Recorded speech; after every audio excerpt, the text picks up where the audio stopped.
এক্সাম্পলটা দেই, আমি যে দলটা করি বাংলাদেশ জাতীয়তাবাদী দল বিএনপি, আমাদের নেত্রী কিন্তু একজন নারী এবং উনি গত 15 বছর নৈতিকভাবে কিন্তু ফাইট করে গেছেন, উনি কোনো আপোষ করেন নাই এবং ওনার লিডটাকে কিন্তু আমরা ফলো করেছি যাতে আমরা নৈতিকভাবে কারেক্ট জিনিসটা করি। এটা হচ্ছে আমাদের জাতীয় জীবনের একটা এক্সাম্পল।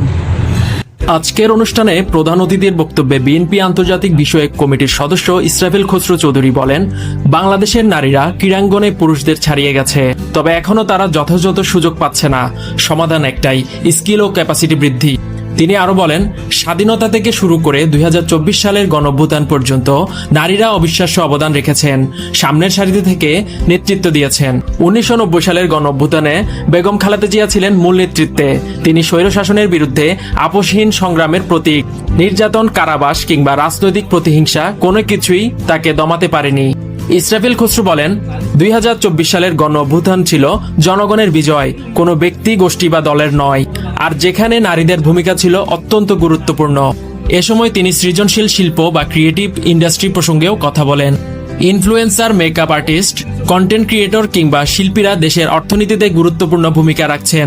তিনি জানান, বিএনপি এখন ক্রিয়েটিভ ইন্ডাস্ট্রির উন্নয়ন নিয়ে কাজ করছে। দেশীয় শিল্প ও সংস্কৃতিকে ব্র্যান্ডিং করে বিশ্বে তুলে ধরতে হবে।